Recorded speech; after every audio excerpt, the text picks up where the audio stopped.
Сәлем, мен Жөнекем және сен менің каналымдасың. Бүгін мен мини-органайзер жасайтын болам, және ол менің өзіміз өткенде жасаған декоративный скотчтарымыз білесіздер ғой.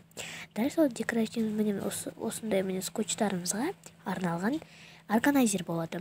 Және ол бізде видео зайчика, яғни видео қоянда болады. Ол примерно мынандай бойлы болуы мүмкін, бірақ оны білмеймін. Сондықтан да маған лайк басуды, подписка жасауды және комментария қандай тағы да DIY жасаймын, соны жазып кетіңіздер. Ал мен бастаймын.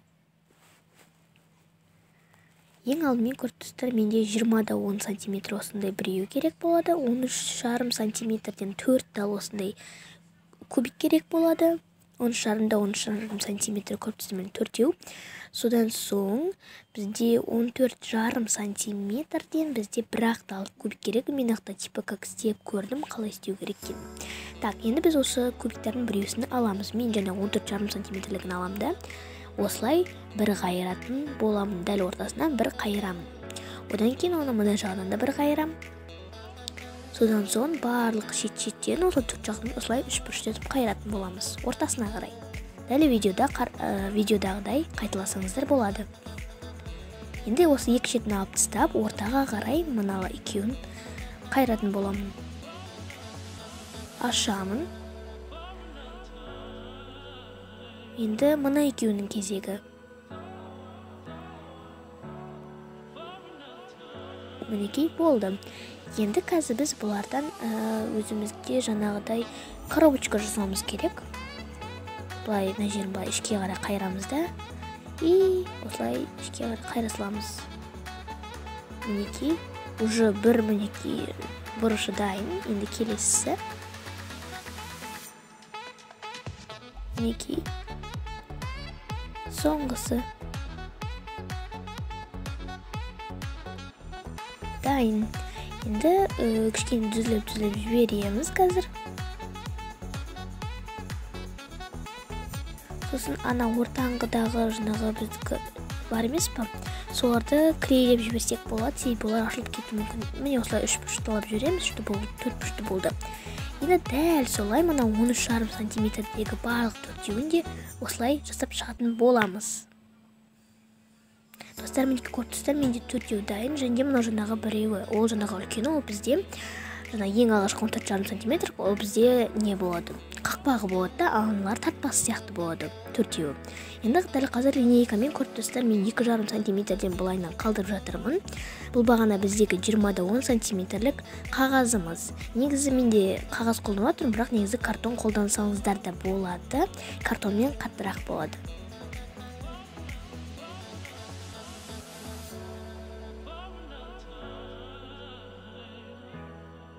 Осылайынан барлық жағынан істеп шығатын боламыз.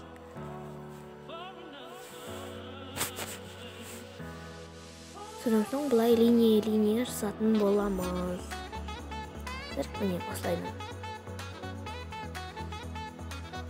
Осы линияларға қазір біз өзіміздің жаңағы төрт типа кармашечкаларын салатын боламыз. То есть клейлейміз, сосын сол жерде заттарды саламыз. Оны арғардай қазір өздеріңіз көресіздер видеода. Енді мынаны былай бір қайырамыз.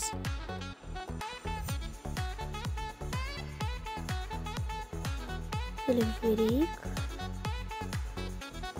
Қайыр жіберейік. Так, болды. Енді бұны екі жағында осылай ішке қарай, осы жаңағы линиямызға қарай тағы бір рет қайырып шығамыз. Осылай қайшымен де сесеңіздер болады. Енді мына жағы. Ортасындағы линияларды потом өшіп тастасақ болады. Болды. Енді біз жаңағы өзіміздің мына осылай жабылу керек. Жаңағы енді өзіміздің типа кармашкаларымызды төртеуі кішкентай соларды клейлейтін боламыз. Неге? Клеймен алып жағамыз. Мен кесочкамен жағып жатырмын, себебі менің клейм сұйық. Бірақ бұл клей тез қатырады, өте керемет. Бізде көріп тұрсыздар 4 баған бар, 4 линия, сол төртеуіне баспалдақ тәрізді етіп, 4 өзіміздің 13,5 см-ден жаңағы тартпағымыз қатырақ басамыз. Енді келесін істейік, бұл оғанмен кепе береді.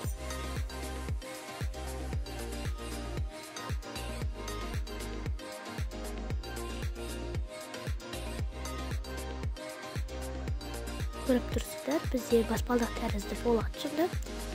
Ең соңғысында ең бірінші тартпа, одан кейін екінші, үшінші, төртінші тартпадан болады.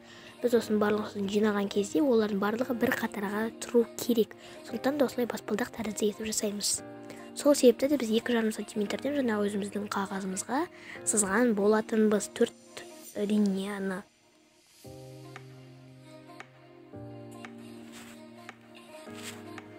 Міне жаңа мен кармашықтарымды көріп тұрсыздар, орталары ашылып жатыр, бірақ оларды потом мен клейлеп жіберемін. Соңғысы қалды. Ал ана жерден тұр ғой, ол менің қақпағым болады, мен айтып кеткенімдей, ол үлкенірек мыналарға қарағанда, ол 14,5 сантиметр. Енді бұлардың барлығы кішкене кепсін, күте тұрайық. Мінекей достары кепті, және қараңыздар, мен былай ол жабылу керек. Менде қазір қағаз сондықтан неудобно, но потом если что картондарымыз болады болса, картонмен сесеңіздер керемет болып шығады. Мынау бізде қақпағы, осылай барлығын жинап тұрады, чтобы ашылып кетпес үшін. Дайын, мінекей біздің уже органайзер дайын бола салды, уже енді тек қана сәндеу ғана қалды. Менде өзім бағана айтқандай видео зайчика бар, сондықтан да қазір мен қоянның мордашкасын жасаймын.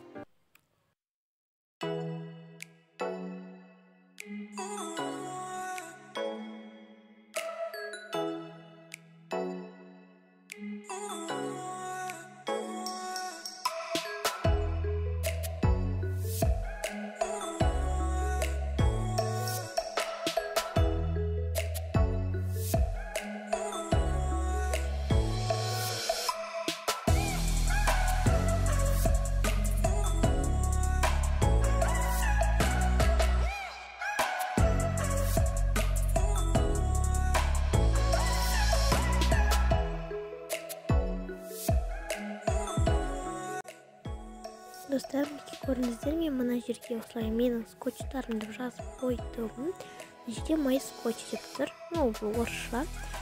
Мінекей мына жеріне өйтіп қойып қоямыз лапкасына. Бұны любой момент өзгертуге болады. Например, моя канцелярия, менің канцеляриям деген сияқты. Егер сөйтіп өзгертіп тастауға болады, мен өз басым өзгертіп тастадым, себебі менде скотчтарым өзі ұсақ. Қазір көресіздер. Наполнять етеміз, сосын қазір көресіздер. Қалған екі жаңағы ящигіне мен басқа да заттар салдым, мысалы ұштағыш, өшігіш деген сияқты. Мінекей қазір көресіздер. Осы жерде мен деген тек қана бұлай нелерді салған болдым, мына екеуіне потом тоже можно негізі салуға декоративный скотчтар нужен, но мен ұштағыш пен өшігіш, сосын тағы да қалған мелочтарды салдым. Мінекей достарым, осымен біздің органайзерчигіміз өте әдемі органайзерчигіміз готово. Лайк басып, подписка жасауды ұмытпаңыздар, өте керемет болып шықты.